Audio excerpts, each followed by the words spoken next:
messieurs, bonsoir. C'est avec beaucoup de plaisir que nous vous retrouvons dans votre mag sport à la une. Bien sûr, au sommaire, la CAN U23.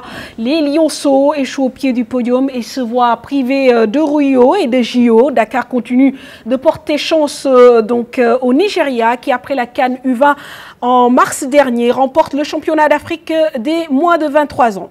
Une CAN dont il faut tirer les bilans à la fois sportifs et organisationnels. Et pour nous accompagner dans ce mag pour parler justement de ces deux aspects, Ablaye Sow, membre de la Fédération sénégalaise de football, mais également vice-président du comité local d'organisation de cette CAN, et Badara Sarr, entraîneur adjoint de l'équipe nationale des U23.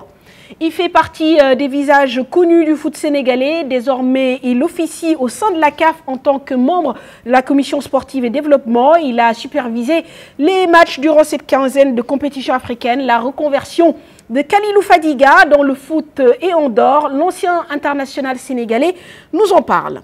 Après 2 semaines de pause, CAN oblige, la Ligue 1 reprend ses droits. Bonne opération du Niambour de Louga qui a su s'imposer devant l'US Ouakam alors que la Linguère et l'US Gorée ont fait match nul hier au stade Demba Diop. Ligue des champions, les affiches des 8e de finale connues. Le PSG affrontera de nouveau Chelsea. Arsenal hérite du Barça, tandis que le Real affrontera la Roma parmi les chocs Juve-Bayern. On parlera également de basket après un transfert raté du côté des Dallas Mavericks. Maurice Ndour rebondit dans l'un des grands clubs du basket européen, le Real Madrid, un jeune homme de 23 ans qui joue au basket depuis l'âge de 15 ans, promis à un bel avenir. Nous allons découvrir ce soir le parcours de cet ailier né à Sindia. Et puis bien sûr en fin de mag, nous retrouverons notre chroniqueur web Momodou Ndiaye pour les Buzz Lunettes. Merci de votre fidélité, bienvenue à tous.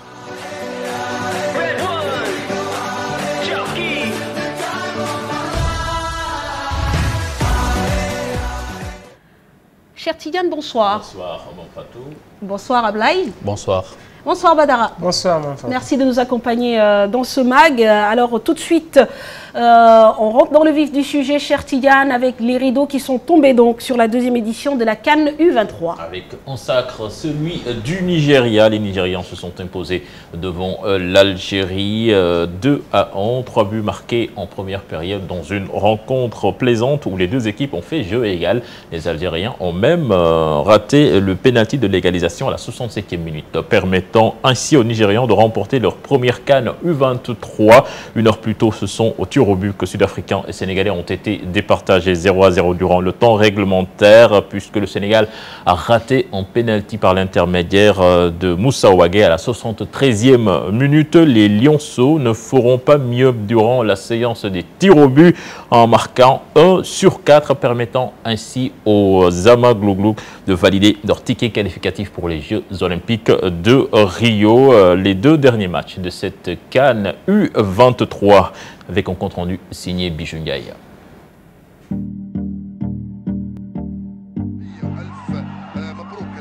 Le stade Léopold Sédar Senghor sourit bien au Nigeria. Après le trophée de la CAN U20 au mois de mars dernier, c'est au tour de la Green Eagles de remporter la CAN U23 en battant en finale l'Algérie 2-1.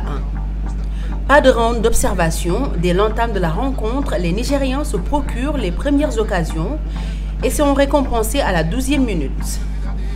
Etobo transforme un penalty, mais les Algériens égalisent à la demi-heure du jeu, suite à un centre de Ferrat qui oblige Odoudoua à commettre la faute et marque contre son camp. Mais les Nigérians sont pleins de ressources. 5 minutes avant la pause, Etobo, désormais star de cette Coupe d'Afrique, redonne l'avantage aux Green Eagles suite à un raid solitaire depuis la médiane. En seconde période, les Algériens réagissent. Ils ont même la balle d'égalisation. Un penalty logiquement accordé, mais l'attaquant de l'USM Alger, Zinedine Ferrat, bute sur le gardien nigérien. Le Nigeria, accroché par les Fennecs en phase de poule 0 but partout, résiste et devient champion d'Afrique U23, un mois après avoir rencontré la Coupe du Monde des moins de 17 ans.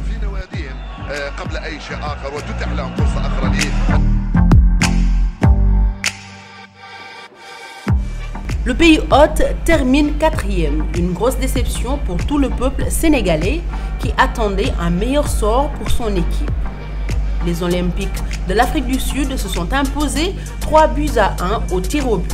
La rencontre s'est soldée par un score de parité, 0 but partout, malgré la domination sénégalaise. À l'image du match précédent, lors des demi-finales, les Lions ont encore bénéficié d'un penalty à la 75e minute. Moussa Wagué s'en charge, mais son tir est repoussé par le gardien sur les pieds de Sissar, qui lui aussi trouve le poteau droit du gardien. Au terme des 90 minutes, les deux équipes n'ayant pu se départager, il faut, conformément au règlement de la compétition, recourir directement au tir au but pour décider du vainqueur. Une fois encore, les Sénégalais s'illustrent par leur maladresse et ratent 3 de leurs tentatives. Seul Ismaïla Sarr parvient à marquer. Les Sud-Africains assurent et parviennent à battre le Sénégal sur son sol et décrochent le dernier ticket pour Rio.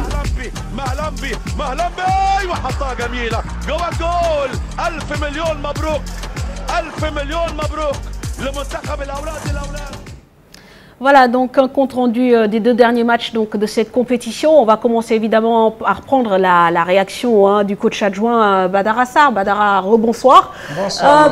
Il est difficile quand même de comprendre ce qui s'est passé entre samedi dernier, on terminait sur 3 victoires, et donc jeudi, entre les 2 tours, la donne a changé avec les rencontres à élimination directe. Est-ce que vous avez un début d'explication? Non, effectivement, c'est que tout le monde a constaté. Je pense qu'on a fait des matchs de premier tour tambour battant, mais par la suite, là où il fallait sur des résultats immédiats, je pense que c'est à ce moment-là que l'équipe a flanché. Donc, je dis c'est un bilan assez mitigé. Donc, il faut mettre ça sur le compte peut-être de l'émotion, de la malchance, du manque de réussite. Vraiment parce que du manque de réalisme aussi à un certain moment. Je pense que tant pendant les matchs de poule, donc on a eu cette réussite-là, cette lucidité. Tant ça nous a manqué aussi pendant qu'on avait surtout besoin de ça. Parce que c'est un peu la loi du football. Donc il faut avoir ses nerfs. Donc je pense que là, peut-être c'est l'enjeu qui a un peu tétanisé les garçons. Parce que jouer ces matchs-là, dominer les adversaires, avoir des pénaltys, donc c'est tout ce qu'on pouvait faire. Mais vous qui vivez avec le groupe, est-ce que vous n'avez pas vu quelque part une cassure, les signes avant-coureurs d'une telle déroute, avoir 2 fois l'occasion de se qualifier et ne pas y arriver? Pas du tout, pas du tout. Je pense que l'ambiance était bonne, les gosses étaient sereins. Peut-être, je dis, c'est un peu peut-être l'enjeu qui les a tétanisés. On ne peut pas parler de manque de fraîcheur physique, parce qu'il faut se dire que lors de la 3e journée contre la Zambie, on avait à peu près reposé peut-être plus de la moitié de l'équipe pour avoir la fraîcheur. Je pense que sur ce plan-là, on ne peut pas parler de manque de fraîcheur physique. Peut-être c'est sur le plan psychologique vraiment qu'il faut un peu parler, parce que je dis que c'est peut-être les garçons ont trop pris la pression de l'extérieur, mais sinon je pense qu'on a fait les mêmes séances d'entraînement, on a essayé de les booster. Je pense que, comme je l'ai dit tantôt, c'est l'enjeu qui a vraiment inhibé vraiment les garçons dans ce genre de match-là, où il fallait avoir des résultats, parce que c'est des matchs où l'adversaire a été dominé. Je pense contre le Nigeria, on a dominé le Nigeria, on s'est créé des multitudes d'occasions, on a raté un penalty. Contre l'Afrique du Sud, je pense que c'est copie conforme. Donc c'est des matchs qui ont été vraiment bien entamés, qu'on a bien... Mais coach, sur les pénaltys, quand on regardait cette équipe du Sénégal jouer, on avait l'impression qu'ils pouvaient tirer 20 fois au but les pénaltys sans marquer. Mais attends, mais c'était quoi le problème? Est-ce que c'est le pénalty raté contre le Nigeria qui a installé le doute dans les têtes? Je pense que c'est un peu ça, parce que le garçon Sori Keita, qui est un bon tireur de pénalty, je pense qu'il a marqué un pénalty contre l'Afrique du Sud.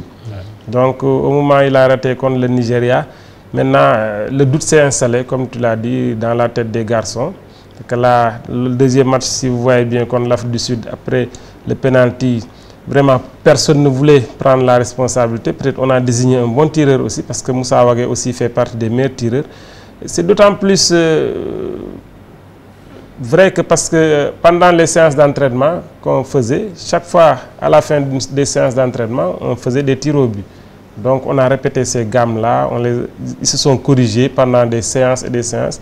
Mais malheureusement, je dis que donc, pour expliquer tout cela, c'est un peu... Il faudra peut-être du temps et aussi échanger avec les joueurs. En tout cas, il y a un homme qui s'est prononcé sur cette contre-performance. Il s'agit donc du président de la Fédération sénégalaise de football. Il s'agit bien sûr de Maître Augustin Senghor, qui pour moi quand même met le doigt là où ça fait mal. Ce n'est pas le coach ni le président de la Fédé, encore moins le marabout qui détiennent les clés du succès. Il y a une grosse charge psychologique chez nos joueurs et ils n'ont pas cette capacité de dépassement, de surpassement, pardon, pour tirer le meilleur d'eux-mêmes dans ces compétitions. Donc, pour parler un peu du bilan des Lionceaux, donc par rapport à cette CAN U23. Alors, Ablaye Sow, justement, en tant que membre de la fédération, est-ce que vous êtes d'accord avec ce que dit en fait le président Augustin Senghor? Oui, d'abord je voudrais vous saluer et saluer tous les téléspectateurs de la télévision Futur Média. Partager aussi avec les Sénégalais cette déception, parce que rien n'a été négligé. Nous avons eu une bonne équipe sur laquelle tout le monde comptait, et en fin de compte, on s'est retrouvé là où on est. C'est paradoxal, parce que moi je ne peux pas comprendre du tout qu'on puisse répéter le même match. Rater un penalty dans un match de football, ça arrive tous les jours. Mais le problème, c'est de se relever et de repartir, parce qu'on en tirera, il y en aura d'autres. Dans d'autres matchs, on va en tirer, on va en rater, on va en marquer. C'est comme ça la vie du foot. Mais le fait de reproduire le même match contre le Nigeria, montrer qu'il y a quelque chose qui n'a pas marché. Et fondamentalement, il faut en tirer les leçons courageusement. Courageusement, ça veut dire quoi? Qu'on revoie tout. Revoir tout, ça veut dire l'environnement, nos croyances, nos psychologies. Il y a quand même... L'équipe d'Afrique du Sud avait perdu contre nous. Tout à fait. Mais l'équipe de l'Afrique du Sud est parvenue à se relever. Regardez le Nigeria. Quand j'ai vu les deux premiers matchs du Nigeria, je disais que le Nigeria est très prenable. Mais ils ont pu gérer psychologiquement, ils ont pu être là au moment où il faut être là. C'est là où il nous faut toucher le doigt du problème. C'est pas... On pouvait reprocher au coach si l'équipe n'avait pas bien joué ou si l'équipe avait subi.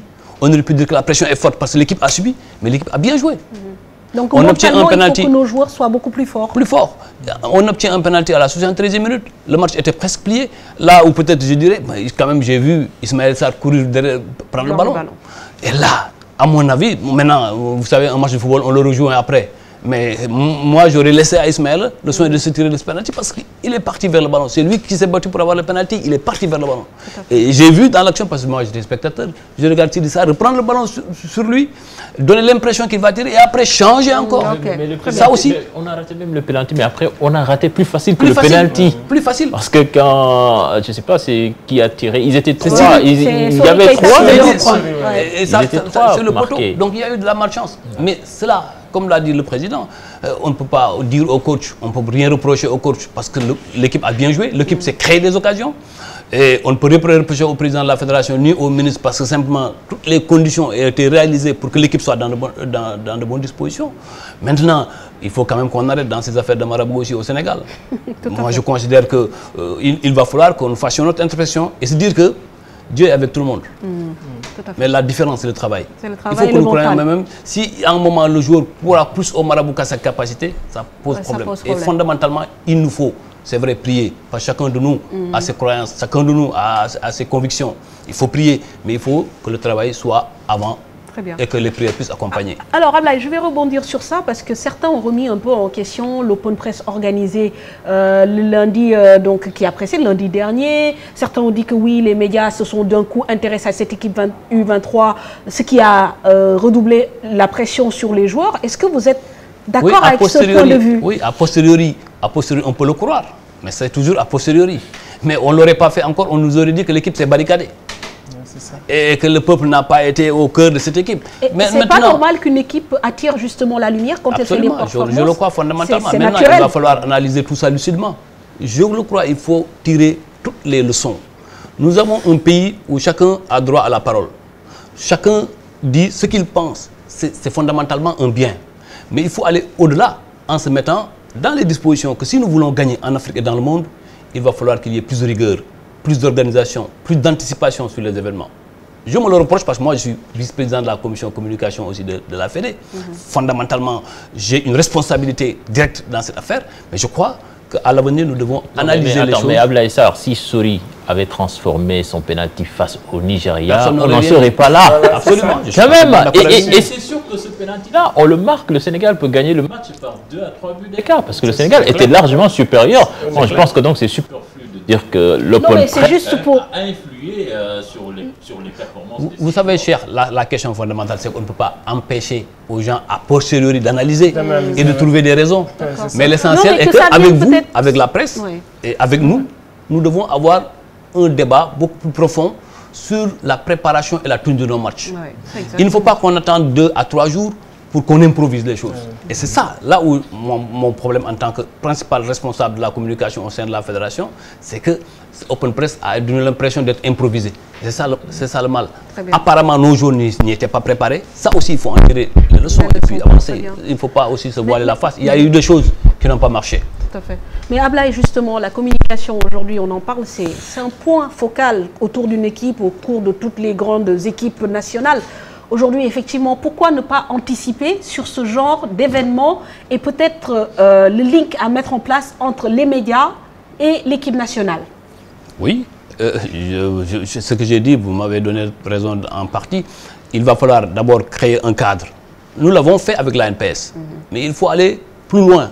En tenant des réunions régulières, par exemple, nous devons jouer au mois de mars contre le Niger en équipe A. Il va falloir qu'au mois de janvier-février, que le plan de communication soit arrêté avec les principaux acteurs de la communication. Mais vous savez aussi, il est difficile de satisfaire la presse sénégalaise. Hein. Elle est plurielle, mais aussi elle est démocratique. Chacun a son approche et sa façon de faire. Et nous sommes obligés de gérer les différentes approches et de tenter de trouver satisfaction pour tout le monde, mais en tenant compte des intérêts de notre équipe nationale.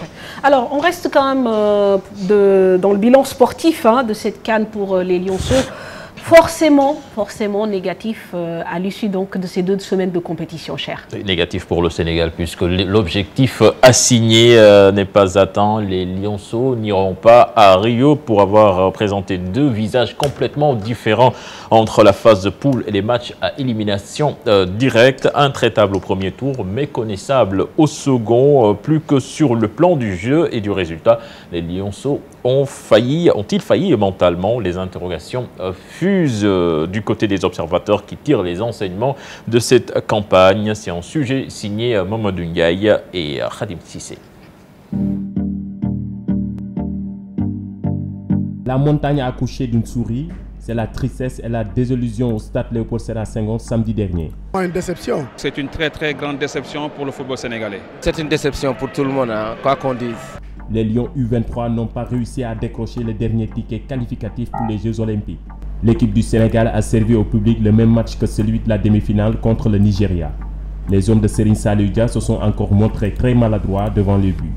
Objectif JO aux oubliettes. C'est un bilan négatif parce que on n'a pas gagné la CAN et puis il n'y a pas une qualification aux JO. C'est vraiment dommage parce qu'il y avait vraiment de la place pour décrocher cette 3e place qualificative dans le jeu avec les occasions que l'équipe s'est créées et ensuite avec ces pénaltys qui transformaient auraient peut-être changé le cours de l'histoire. 3 victoires en autant de matchs lors des phases de poule, 6 buts marqués dont 1 encaissé. Les Lions ont montré un autre visage au second tour. 0 but marqué en 2 rencontres et 2 pénaltys décisifs ratés. La maladresse et la fébrilité mentale ont beaucoup pesé. C'est une catastrophe, c'est trop. C'est vrai qu'un pénalty, c'est un jeu de hasard plus ou moins. Mais en principe, il y a plus de chances de le concrétiser que de le rater.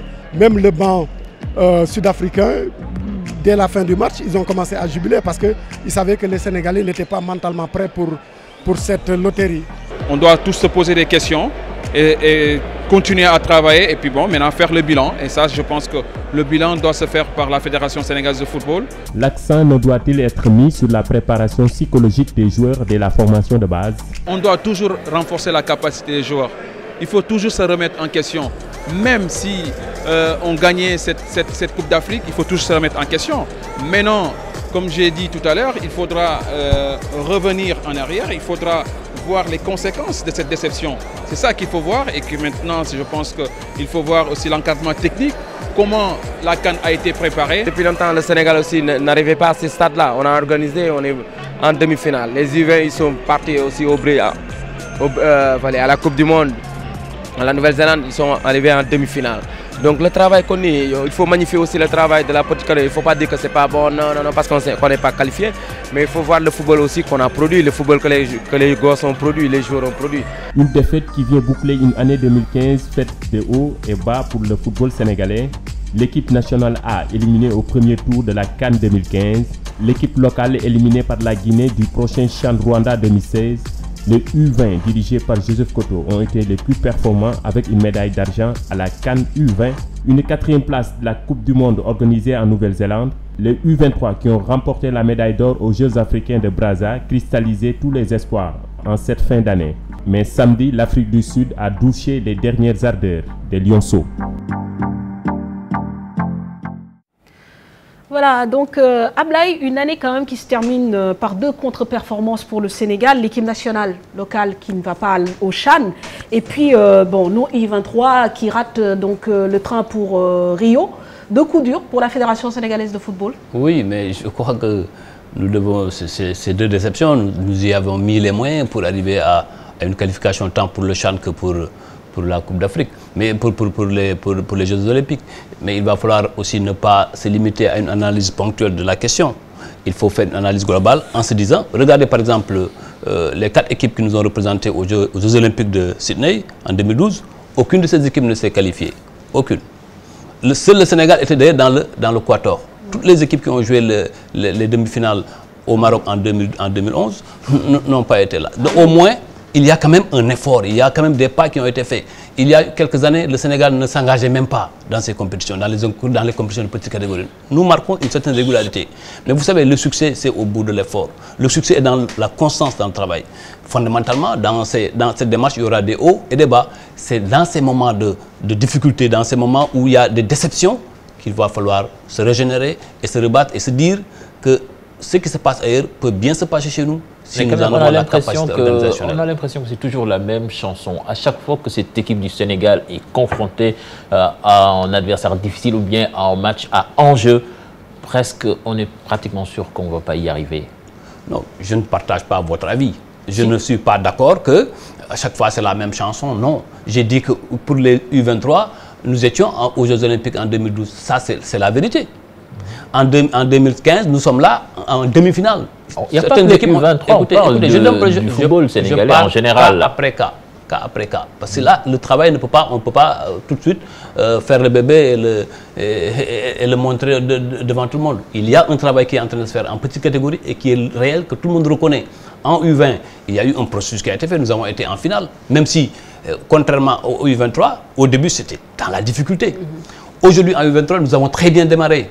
Nous avons un peu mal terminé, même si on dit un peu mal terminé. Perdre contre le Nigeria 1-0 n'était pas une honte. Perdre contre l'Afrique du Sud au tir au but n'était pas une honte. Ne pas se qualifier pour les JO. Voilà, c'est ce qui est difficile. C'est une amertume que nous vivons tous ensemble. Mais il va falloir qu'au-delà de l'émotion, au-delà de la contemplation des faits qui se passent, il va falloir aller plus loin en tirant chacun d'entre nous, que ce soit les fédéraux, que ce soit la direction technique avec les entraîneurs, que ce soit vous, la presse.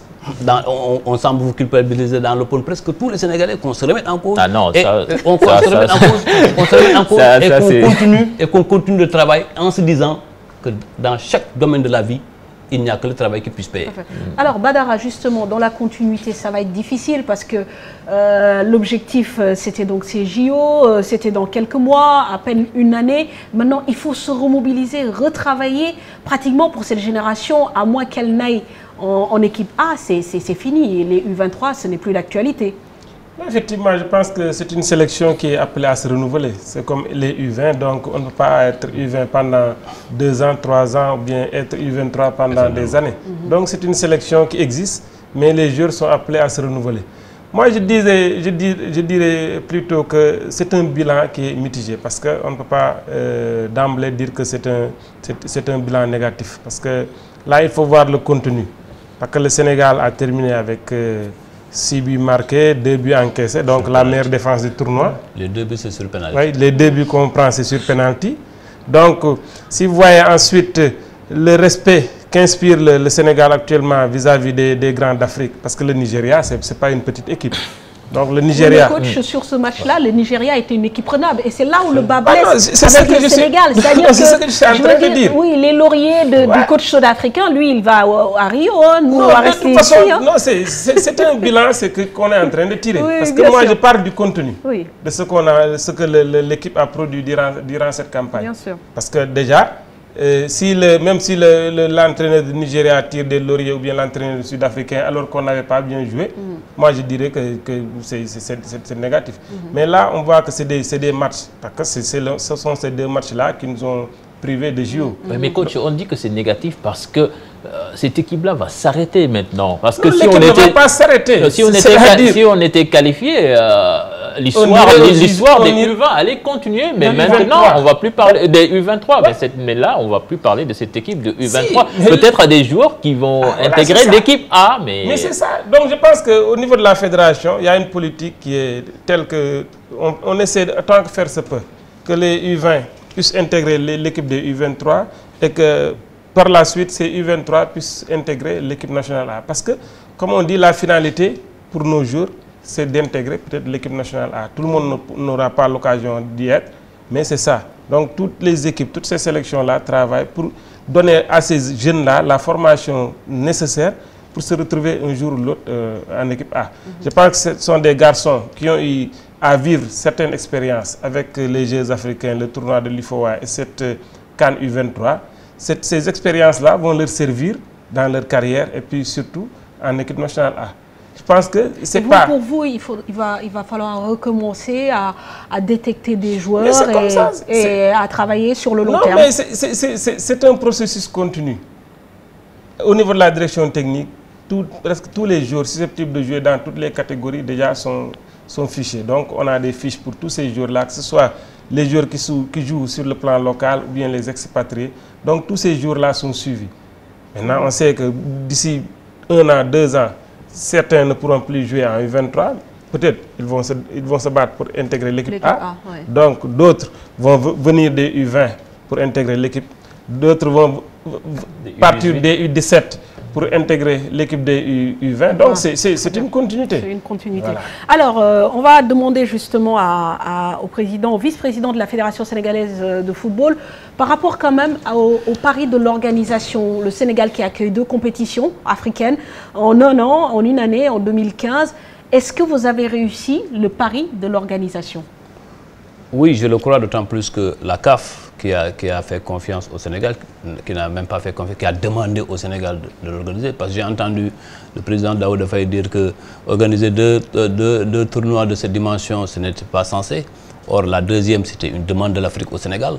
Le Sénégal ne pouvait pas se dérober devant c'est le chef de l'État lui-même, parce que c'est une question de panafricanisme, c'est une question d'intérêt africain, d'intérêt du continent. À un moment, l'Afrique avait fait confiance à la RDC qui ne pouvait pas l'organiser, a désisté. Le Sénégal, par la voix de son président de la République, a accepté. Et je pense que ça n'a pas été une très mauvaise chose, parce que le Sénégal a montré encore une fois qu'il est au service de l'Afrique. Maintenant, du point de vue organisationnel, le meilleur témoignage viendra de la CAF. Parce que les dernières réunions que nous avons tenues, la CAF a tenu à marquer son satisfecit pour l'État du Sénégal et pour la Fédération sénégalaise de football et pour le comité d'organisation de la CAN. Malgré des moyens difficiles, parce qu'au Sénégal, vous savez, ce tournoi n'était pas budgétisé au départ. Et c'était dans la même année 2015. Il fallait mobiliser les moyens. Avant la mobilisation des moyens, nous avons pu utiliser notre savoir-faire, notre engagement, notre patriotisme pour au moins sauver les choses. J'ai entendu certains dire, oui, le tournoi n'a pas été bien lancé. Ils ne savaient pas qu'au début du tournoi, nous partions avec 0 francs. Nous n'avions que nos ressources physiques et nous n'avions que notre volonté pour sauver le Sénégal. Et fondamentalement, les satisfactions qui nous ont été décernés par la CAF et par l'ensemble des pays participants, malgré les petits couacs à l'accueil pour les hôtels, et vous comprenez manifestement que le Sénégal est devenu quand même, avec l'insécurité ambiante dans la sous-région, le pays de destination de toutes les conférences internationales. Ce qui a fait qu'il y a eu des difficultés au début, mais qu'on a vite trouvé des solutions, et toutes les délégations et la CAF ont tenu à marquer leur satisfaction. Et je crois que, de ce point de vue, c'est une réussite totale. Et la diplomatie sportive, maintenant le Sénégal est revenu au cœur de la politique diplomatique du football. Mais Ablaye, ce qu'on peut regretter peut-être par rapport à ce tournoi, c'est vrai qu'il s'est tenu, malgré les couacs du début, c'est qu'il n'y ait pas eu en fait une présence du public. En dehors du match Sénégal-Tunisie, même le jour de la finale, le stade n'a pas affiché plein. Et ça, c'est vraiment... Mais demandez aux responsables de la CAF qui vous disent qu'ils n'ont jamais vu une finale où le pays organisateur n'est pas participant et qu'il y ait au moins 10 000 spectateurs. C'est eux-mêmes qui font le témoignage. Moi, j'ai été au Maroc. Là, je pense que c'est le fait que l'équipe, le pays organisateur joue en première. Oui, mais j'ai été au Maroc où le Maroc lui-même jouait la finale. Mais fondamentalement, on n'a pas eu plus de public. Il faut toujours nous référer à ce qui se fait en Afrique dans les petites catégories. Regardez toutes les Coupes d'Afrique. La Coupe d'Afrique U17 qui s'est passée au Niger. L'ouverture, c'est le Niger qui jouait. Il n'y avait pas 5 000 spectateurs. Au Sénégal, tous les matchs au Stade de l'Amitié ont eu au moins 10 000 spectateurs. C'est fondamentalement important. Comment faire? Oui, bon, on ne va pas se référer non plus à ce qui se fait de moins bien. On essaie de faire peut-être ce qui est mieux. Absolument. Mais voilà, aujourd'hui, peut-être, hier, j'entendais le doyen Laïdio, à juste titre, parler par exemple de l'implication des écoles de football. On a vu que le comité CASA a répondu présent durant cette compétition. Mais comment faire justement en vous appuyant sur vos acquis pour intégrer en fait les écoles de football, d'autres publics, pour vraiment qu'il y ait une ambiance forte, digne de ce nom dans les stades? Oui, fondamentalement, le doyen Laïdio a raison. Il va falloir impliquer tous les acteurs. Et le président Djibiouad qui s'est chargé de la mobilisation, ça n'est qu'à cœur ouvert accompli avec beaucoup de brio. On a vu quand même quelques écoles de football faire le déplacement. Même si il va falloir encore élargir le plateau. Mais aussi, il va falloir faire la politique de nos moyens. Malheureusement, je vous dis, jusqu'au 30, au deuxième jour, il n'y avait pas de moyens. Il fallait travailler avec le ministère pour trouver au niveau des finances, arracher quelque chose pour pouvoir au moins démarrer. Et nous avons pu, malgré tout cela, pouvoir sauver la face. Mais ce qui est important, c'est de tirer les leçons de toute l'organisation. Il y a quand même, justement, est-ce que ces leçons-là donnent le courage de briguer la Grande Coupe d'Afrique? Mais c'est la CAF qui dit que le Sénégal doit organiser la Grande Coupe d'Afrique. Malheureusement, 2019 est déjà pris par le Cameroun. Jusqu'en 2023, les Coupes d'Afrique ont été attribuées.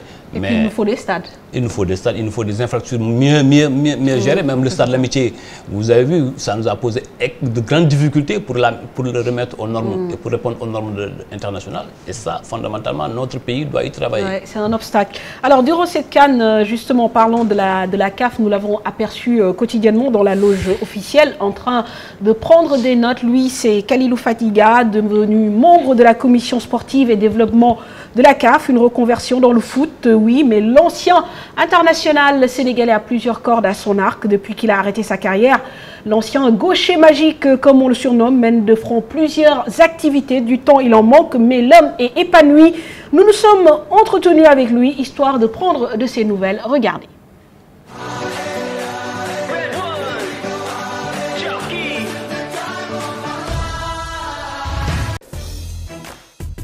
Fadiga. Yes, I am very.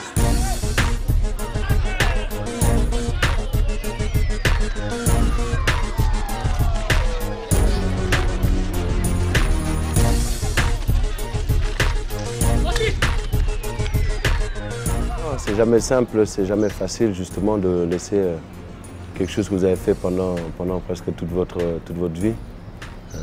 Je veux dire par là les entraînements, on s'entraîne beaucoup moins, mais à partir du moment où vous y êtes préparé et que vous avez effectivement plusieurs cordes à votre arc, je pense que c'est beaucoup plus facile, la reconversion peut être beaucoup plus facile. Des cordes à son arc, Kalilou Fadiga en a. Depuis 2008, l'année où il a arrêté sa carrière à nos jours, l'ancien international sénégalais s'épanouit dans le foot et en dehors. J'ai eu l'honneur d'être nommé ambassadeur du président de la République du Sénégal depuis maintenant 3 ans. Je travaille pour Bein Sport à Doha depuis maintenant 5 ans. J'ai ma propre société de Kafa Trading. J'ai aussi été nommé il y a quelques temps de cela dans le comité sportif et développement de la Confédération africaine de football. Un emploi du temps très chargé pour le gaucher magique. Mais pendant 15 jours, c'est le foot qui catalyse toute son attention avec cette CAN U23 abritée par le Sénégal. Il doit analyser les situations de jeu, apprécier le comportement des joueurs et faire son rapport quotidien. Un observateur averti, il donne son point de vue sur le niveau de cette compétition. C'est un bon niveau.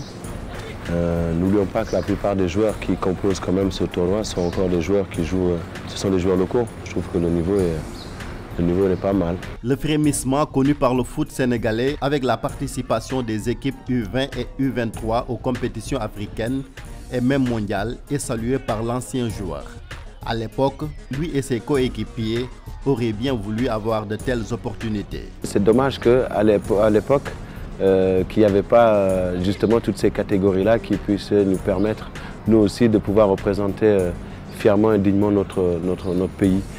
Et de voir maintenant justement tout ça, c'est dû à tous les efforts qui ont été faits par les fédérations, de voir aussi que le Sénégal a des jeunes joueurs et que nous aussi, à un moment donné où nous étions très en retard, je pense, par rapport aux Nigériens qui formaient déjà leur équipe nationale très jeune, c'est bon que nous aussi maintenant au Sénégal, qu'on sache qu'on a des gamins de 17 ans, 18 ans qui veulent jouer pour le Sénégal et qui le font bien. Le foot, vu des gradins, oui. Le commenter, oui. Il le fait comme consultant sur les chaînes internationales. Mais le gaucher magique n'a jamais été attiré par le métier d'entraîneur. J'ai toujours été attiré par tout ce qui est plutôt dans le directoire, c'est-à-dire le management et toutes ces choses-là. Je suis plus enclin à être derrière, dans l'écrit, dans le truc, que d'être sur le terrain. Mais il y a toujours un échange, que ce soit avec Aliou, que ce soit avec d'autres amis qui sont coachs. Des échanges avec Aliou Cissé, justement, cela nous intéresse. Le point de vue de Fadiga sur l'équipe nationale du Sénégal sous l'ère Aliou Cissé. Une question à laquelle il ne peut échapper. À la fin, c'est toujours la victoire qui est le plus important. Et c'est vrai que maintenant, on est en droit en tant que technicien et puis pour d'autres qui sont des amateurs, de pouvoir justement demander à ce que le jeu soit peut-être un peu plus huilé, un peu plus reluisant qu'il ne l'est jusqu'à présent. Mais je ne pense pas que cela puisse être un problème quand on voit tout le travail qui est fait en amont par la fédération sénégalaise et puis tout le travail du terrain qui est fait par Aliou Cissé. À la nouvelle génération donc d'écrire sa propre histoire, car Fadiga et les siens l'ont bien fait en 2002 et de la plus belle des manières. Mais justement Kali, les Sénégalais vous rendent-ils bien la joie que vous leur avez procurée durant cette période? Oui, c'est vrai que les gens, je pense qu'il y a encore beaucoup d'amour et beaucoup d'affection de la part du peuple sénégalais pour ma part. Pour ma personne, pardon, et pour ma part, c'est vrai que j'ai aussi beaucoup d'amour et beaucoup d'affection pour ce pays qui est le mien et qui est celui de mes parents, de mes grands-parents et de mes ancêtres.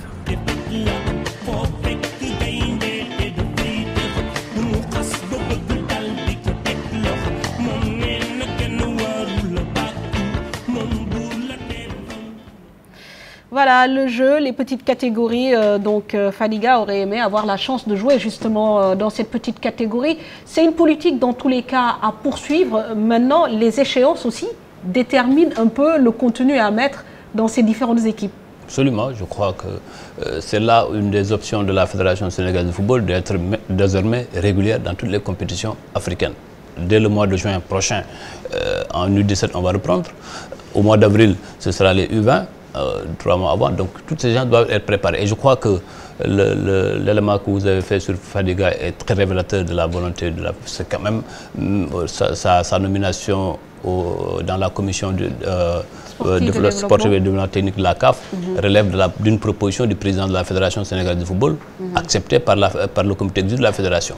Et cela participe de notre volonté de rassembler toutes les forces vives. Toutes les forces vives.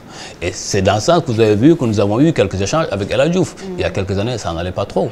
Et je crois que cette politique, le président a décidé de la poursuivre en associant toutes les forces vives qui s'inscrivent dans le progrès, qui s'inscrivent dans la dynamique du Sénégal pour qu'ensemble qu'on fasse le football de notre pays. Maintenant, il y aura toujours des mauvais augures. Comment faire? Parce que l'investissement, il y en a eu, des premières, des inédits, une participation au JO. On l'a vécu, maintenant on veut gagner des trophées. Le peuple a soif de trophées. Je crois que nous ne sommes plus loin d'une victoire en Afrique. Nous ne sommes plus loin si nous continuons dans cette persévérance et dans la constance dans l'effort. On ne passe pas le premier tour. Mais il en arrivera d'autres où nous ne passerons pas le premier tour. Il arrivera aussi un jour où si nous restons dans notre dynamique et dans notre volonté de travail, qu'il n'y ait pas de cachotterie, que nous fassions. Parce que, cher, il ne peut pas y avoir de divergence, manquer de divergence entre nous. C'est ça aussi la démocratie sportive. Mais l'essentiel, que nous sachions que ce pays-là nous appartient à nous tous. et que nous tous, que nous travaillons la main dans la main pour relever ce défi. Ce défi n'est pas simplement adressé à la fédération, il est adressé à toutes les composantes du football pour que la main dans la main, que nous puissions relever le défi. Maintenant, il va falloir aussi combattre les esprits d'oiseaux de mauvais augure, qui pensent toujours que c'est dans la déception, qui pensent toujours que c'est dans la déception qu'il faut renaître. Très bien. Alors, Badara, maintenant, il faut retourner pour vous en club, certainement, retravailler et continuer aussi le travail en équipe nationale. Effectivement, je pense que le président vient de le dire, c'est un travail continu. Je pense que depuis un certain temps, on voit que au niveau de la fédération sénégalaise, au niveau de la direction technique, il y a une continuité dans le travail. Donc forcément, les fruits vont finir par arriver. On l'a vu avec l'équipe des U23 qui a gagné récemment les Jeux africains. Donc il y avait le Nigeria, il y avait le Ghana qui sont des grands d'Afrique dans notre poule. Mais après ces matchs-là, je pense que le Sénégal commence maintenant à être respecté en Afrique. Quand l'entraîneur du Nigeria, l'entraîneur sud-africain parle du Sénégal, quand le roi que nous avons rencontré là-bas avec l'équipe olympique du Congo qu'on a battu en demi-finale, disait que le Sénégal était favori, c'est pas gratuit. Mais Badara, est-ce que le Sénégal ne se sent pas plus à l'aise finalement à l'extérieur? Non, peut-être plus à l'aise, c'est parce que peut-être il y a moins de pression à l'extérieur. Parce que nous, on a vécu ça. Parce que vous êtes loin du Sénégal, vous êtes isolé, vous avez le temps de travail. Les garçons ne pensent qu'à jouer au football parce qu'il y a beaucoup d'interférences au niveau Il n'y a pas d'open presse. Oui, c'est sûr, il n'y a pas de point de presse. Il y a beaucoup d'interférences quand les joueurs sont sur place. Parce que là, les joueurs ont des connexions avec les membres journalistes, de la famille aussi, au-delà des journalistes. Donc, il y a tout ceci qui a fait que nous, à un moment donné, on interdisait même aux joueurs de garder le téléphone la veille de match. À 22 h, on prenait tous les portables, tous les téléphones pour leur permettre de se reposer. Très bien. Parce qu'actuellement, avec les nouvelles technologies, si vraiment le garçon est tout le temps connecté, je pense que sur le plan psychologique, ça peut le distraire. Donc, alors, on va passer sans transition, cher, donc aux résultats aussi de la Ligue 1 qui ont repris, donc les matchs ont repris depuis dimanche. Oui, avec Ndiambour seul en tête après sa victoire devant l'US Ouakam au stade Al-Boringay de Louga. Cette quatrième journée marquée donc par une série de matchs nuls. Le match attendu entre l'US Gorée et la Linguère n'a pas dérogé à la règle. 4 buts ont été marqués durant cette rencontre. Voici les résultats. Donc au stade de Mbour, Guédiawaye FC 0-0, US Gorée Linguère 2 buts partout. Mbour Petite Côte Casa Sport 0-0, NGB Ndiambour NGB Casa Sport 1 but, NGB Casa Sport 1 partout, Ndiambour US Ouakam 1-0. Voilà, je pense que ce sont mes notes qui me jouent des tours. Tes yeux, et puis le classement, Ndiambour 9 points, suivi de l'US Gorée 8 points. Linguère 3e avec 7 points. Voilà, donc un classement à parfaire bien sûr après les 2 matchs donc, de ce soir, mais le Ndiambour clairement a réalisé la bonne opération donc, de cette 4e journée. Alors on va passer également à une autre soirée organisée par les sportifs, c'était vendredi dernier. Il s'agit de la 10e édition du gala de l'Association nationale de la presse sportive qui a vécu les sportifs, les personnalités récompensées sous le regard des 2 parrains de la soirée, Malik Sissouri et Pape Diouf, les temps forts de cette 10e édition avec Pape Faraning, image Younous Diatta.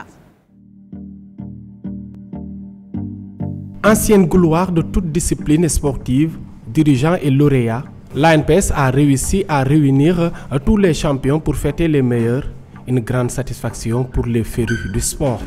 C'est bien de réussir cette soirée qui est dédiée à la presse et au sport. Je pense que les gens sont venus, ils ont répondu. Une bonne et heureuse initiative prise par l'association des journalistes sportifs du Sénégal. C'est un moment important, fondamental je dirais dans le sport sénégalais, puisque cela permet non seulement de prodiguer des encouragements aux sportifs les plus méritants, mais cela permet au mouvement sportif de se réunir et, je dirais, de pouvoir échanger, de pouvoir approfondir la discussion et les projets. L'équipe nationale de basket féminine a remporté le trophée du meilleur sportif, Bombardier meilleur lutteur, en passant par Double S, entre autres sportifs, satisfaits du travail des journalistes. C'est un moment très agréable pour nous. C'est très critique quand elle désigne un lauréat, parce que c'est un sac qui est mérité. Je les féliciter et les encourager si nous def ni parce que dina yok sportif yi tay ñu yok gorgorlu buñ mo nommé 2 années d'affilée dama ci content défi bi ma am nak moy jëlal ko année prochaine. Une soirée spéciale avec 2 parrains d'une dimension internationale qui saluent une telle considération. Aujourd'hui, c'est une très belle soirée. Extraordinaire, extraordinaire. Et ça fait du baume au cœur parce qu'on ne peut pas refaire l'histoire. Donc nous, on vit sur les traces de notre passé de jeunesse et d'international. Nous donner un exemple à la jeunesse d'aujourd'hui, c'est tout un baume au cœur pour nous. C'est d'abord un honneur, c'est un grand honneur pour moi que d'avoir été désigné comme parrain, alors que d'autres auraient sans doute mérité, je dirais, cet honneur-là. 10e gala de l'ANPS, une réussite totale dans une salle pleine à craquer. Même certains ont reboursé chemin car les places étaient toutes occupées, d'autres sont restés debout toute la soirée. Voilà, la fédération également représentée à cette soirée de gala. Comme quoi, parfois les relations sont heurtées entre la fédération et les journalistes, mais vous êtes quand même présents à nos événements. Mais c'est une obligation pour nous d'y être. Ensuite, que moi, je ne considère pas que nos rapports sont heurtés. Nous sommes dans la même famille. Parfois, même 2 frères peuvent avoir dans la même famille des positions divergentes, mais fondamentalement, ce n'est pas une divergence grave. Oui. Alors, les échéances, vous en avez parlé. Badara, aujourd'hui, quel est le discours que vous avez envie de donner au peuple quand même sénégalais très marqué par quand même cette élimination et cette déception? Non, c'est le même discours que le président vient de délivrer. C'est peut-être une déception au niveau du peuple, parce qu'on s'attendait à plus. Parce que, je le disais tantôt, c'est l'équipe qui a montré de la qualité pour que le peuple vraiment puisse avoir les espoirs. Mais ces espoirs n'ont pas été récompensés. Mais comme je disais tantôt, je pense par rapport au contenu, par rapport à ce que l'équipe a montré, par rapport au jeu que l'équipe a produit, on commence au Sénégal à être reconnu sur le plan international, à vraiment mériter le respect de l'adversaire, parce que qui dit que le Nigeria, ou bien le Ghana, ou bien le Congo, ou bien les entraîneurs qui étaient là, s'ils nous donnent favoris, c'est parce qu'il y a du travail qui a été fait. Donc il faut continuer à travailler, continuer à soutenir ces sélections-là, de jeunes surtout, pour qu'un jour ou l'autre, je dis, le football gagnera quelque chose. Très bien.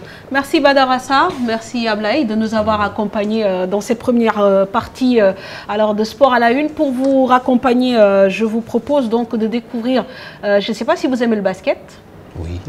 Voilà, donc de découvrir un jeune homme promis à un bel avenir. Il s'appelle Maurice Ndour, cher Tigane. Maurice Ndour, l'ailier fort des Lions du Sénégal qui vient de signer avec le Real Madrid, l'équipe aux 9 Coupes d'Europe remportées, dont la dernière en 2015. En défi pour l'enfant natif de Singa qui a fait ses classes dans le championnat universitaire américain. Malgré un transfert raté au Dallas Mavericks à cause d'une blessure, Maurice a une belle occasion de rebondir au Real Madrid. Nous apprenons à mieux connaître donc Maurice Ndour grâce à Chersadi Boudiara et Mambiram Diouf.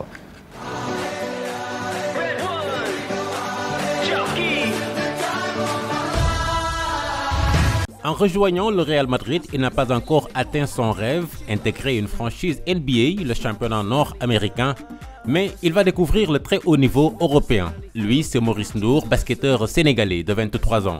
Natif de Sindian, dans le département de Mbour, l'ailier qui n'a pas joué dans le championnat sénégalais a eu un parcours exotique et mouvementé avant d'arriver à ce niveau. Formé aux États-Unis, Maurice Dalindour, de son nom au complet, a pourtant évolué pendant 3 ans au lycée d'Okoyama, au Japon. En 2011, il revient dans le circuit américain en intégrant l'université Monroe de New York. Cependant, après 2 saisons, il est recalé. Il rebondit alors à l'université d'Ohio et la chance lui sourit.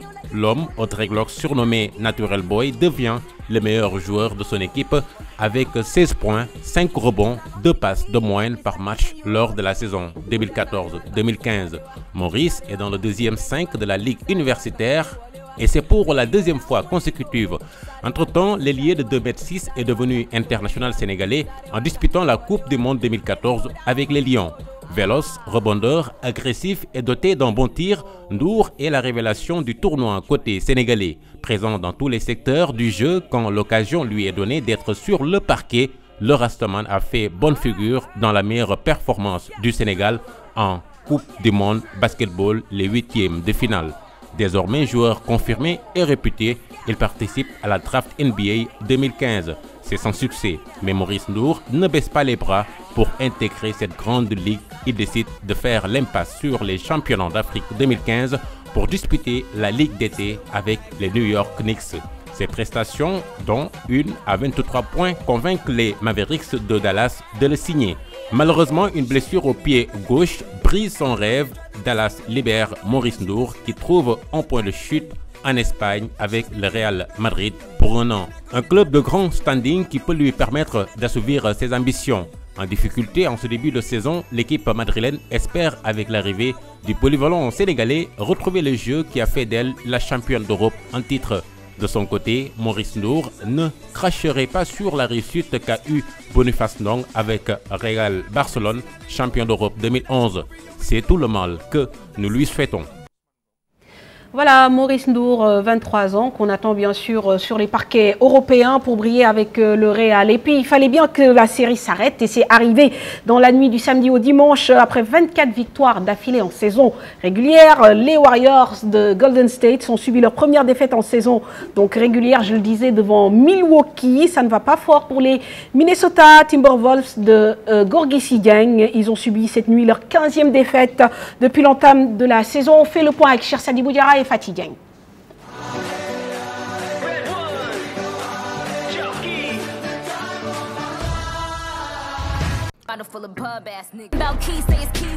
Encore une défaite pour les Minnesota Timberwolves de Gorgui Sy Dieng cette saison. Battus la nuit dernière par les Suns de Phoenix, les Wolves, malgré 10 points, 5 rebonds du pivot sénégalais, sont à 3 défaites pour une victoire face aux Lakers cette semaine. Une entame de saison difficile pour Wiggins et ses coéquipiers qui présentent un bilan de 9 victoires pour 15 défaites. Gorgui Dieng, remplaçant cette saison, affiche des stats de 8 points, 6 rebonds en dépit du temps de jeu en nette augmentation. Alors basket, mais cette fois-ci chez nous, retenez que l'association sénégalaise des entraîneurs de basketball, dont Moustapha Gueye est le sélectionneur national de l'équipe nationale féminine de basket et le président, organise dimanche prochain le lancement officiel de ces activités. Ce sera au stadium Marius Ndiaye à partir de 9h. Sans transition, nous parlons de foot européen avec donc le tirage au sort, vous le savez, attendu des 8e de finale de la Ligue des Champions effectué ce matin à Nyon. Et nous allons découvrir donc, vous le découvrirez d'ailleurs, les oppositions dont une nous est particulièrement familière entre le PSG et Chelsea qui se sont rencontrés déjà la saison dernière en 8e et 2 ans avant en quart. Et puis nous allons découvrir les autres affiches. Real Madrid-Roma, c'est une belle affiche, je pense, cher. Ouais, une belle affiche, surtout que Madrid éprouve souvent des difficultés face aux clubs italiens, mais le Real quand même part largement favori. Et puis donc Barça-Arsenal, là aussi je pense que Ndiaye qui nous a rejoint sur le plateau, 2 équipes qui jouent bien au ballon, clairement. Actuellement, surtout l'Arsenal qui est actuellement dans une situation très... dans une belle forme en première ligue. Surtout en première ligue. Actuellement, le Barça qui ne gagne plus apparemment. Bon, il ne faut pas tirer des plans sur la comète, mais en tout cas, on a de belles affiches. Donc, et surtout Juventus-Bayern, là, ça va exploser. Ah oui, ça c'est un gros match tactique. On suppose que le Bayern est leader, favori, pardon. mais la Juve est aussi en train de revenir très fort dans le calcio. Alors justement, on enchaîne, cher, avec le foot européen et la Juve dans le calcio. Voilà, la première ligue d'abord qui change de leader. Arsenal désormais en tête du championnat anglais après sa victoire sur Aston Villa d'Idrissa Gana Gueye. En France, le PSG est intouchable pour la 7e fois d'affilée. Marseille ne gagne plus au Vélodrome. Angers de Cherndeuil s'accroche quand le Barça est accroché à domicile. Le Real perd à l'extérieur et tout cela fait les affaires de l'Atlético de Madrid. En Bundesliga, le Bayern renoue avec le succès. Dans le calcio, l'Inter est premier et la Juve enchaîne avec un 6e succès d'affilée. Cher Sadibou Diarra et Alassane Ba pour un tour des championnats européens.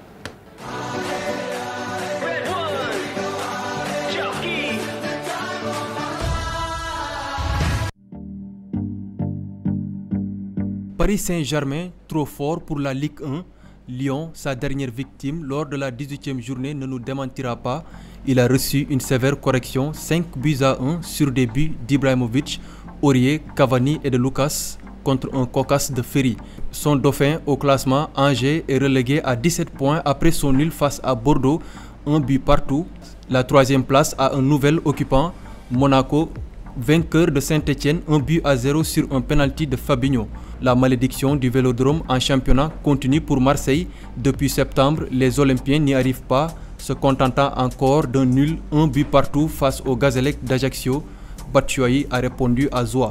Barça ne gagne plus, il a encore concédé le nul lors de la 15e journée de la Liga, 2 buts partout face au Deportivo La Corogne, malgré une avance de 2 buts signés Messi et Rakitic. L'Atlético Madrid en a profité après sa victoire 2-1 face à l'Atlético Bilbao pour rejoindre Barcelone à la première place avec le même nombre de points.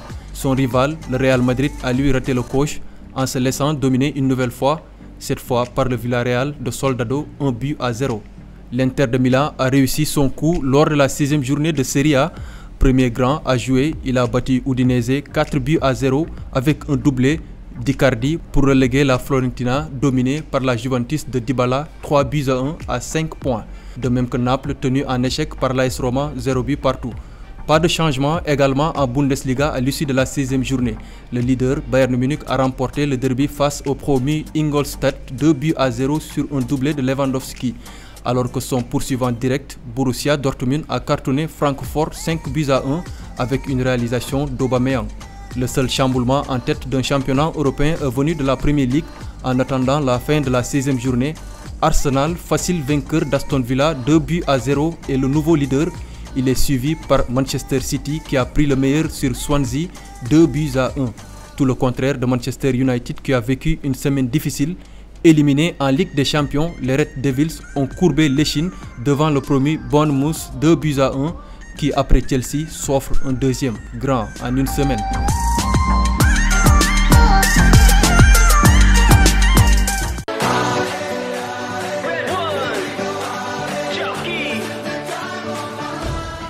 Les buzz du web, vous attendez le rendez-vous évidemment tous les lundis soirs avec Momodou Ndiaye. Momodou, bonsoir. Bonsoir Manfatou, bonsoir, cher Tidiane. Alors, on démarre par la France et cette suspension de Karim Benzema par la Fédération française de football. Oui, Manfatou, l'information a fait le tour du monde. Le président de la Fédération football français a annoncé que que Karim Benzema a été suspendu. Et il a dit vraiment, il a lancé le message officiel. Il n'est plus sélectionnable jusqu'à ce que la situation évolue. Dès l'annonce de la nouvelle, Karim Benzema poste un message sur son compte Instagram où il précise qu'il reste serein et confiant. Tout à fait, qu'il accepte donc la décision de Noël Le Graët. Direction l'Italie où Antonio Conte a quand même calmé très rapidement Mario Balotelli. Le fantasque attaquant a suivi avec attention le tirage au sort de l'Euro ce samedi. Il s'est ensuite fondu d'une publication qu'il a par la suite retirée sur son compte Instagram. « Je suis impatient », a dit Mario Balotelli. Interrogé par des journalistes italiens sur le commentaire du Super Mario, Conte ne s'est pas gêné pour recadrer gentiment l'attaquant du Milan AC avant d'ajouter, c'est à lui de montrer qu'il peut faire partie de la liste comme pour tous les autres d'ailleurs. On ne pourra pas reprocher donc à Conte d'être franc et donc d'annoncer la couleur très rapidement. On parle à présent de basket. Mamadou Ndiaye. Apparemment, Milwaukee avait prévu de stopper l'incroyable série de Golden State. Bien sûr, Mamfatou, les supporters des Bucks ont célébré la victoire des leurs face aux Warriors en abordant un t-shirt prénominatoire. Ils avaient marqué 24-1 après 24 victoires consécutives. Golden State a finalement mordu la poussière ce week-end face à Milwaukee, 108-95. Pour réussir, il ne suffit pas de prévoir, mais aussi il faut savoir improviser. Ce qui est bizarre, c'est que Milwaukee fait partie des équipes les plus faibles de la conférence Est. Peut-être aussi c'est à cause du voyage, hein, parce que les Warriors ont fait 8950 km en 2 semaines. Ils ont presque fait le tour des États-Unis. C'est énorme. Alors, on termine avec... Oui, on reste en NBA pour l'une des vidéos bonus. Stephen Curry, toujours égal à lui-même, il marque même des paniers, des tribunes. Regardez.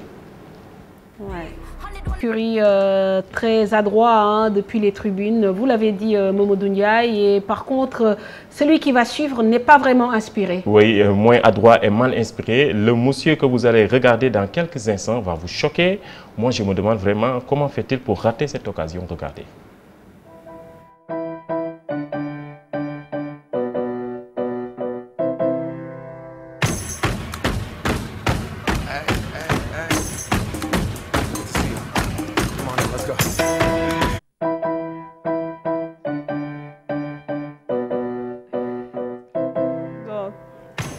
Apparemment, il a les yeux derrière la tête, donc c'est peut-être pour ça.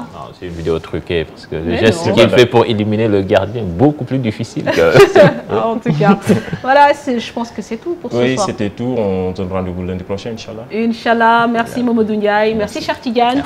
Merci aux équipes techniques qui nous ont aidés à réaliser cette émission. Pierre Da Silva, et les preneurs de son, les caméramans, et bien sûr Lily Coiffure, donc pour la coiffure. Merci à donc Yacine.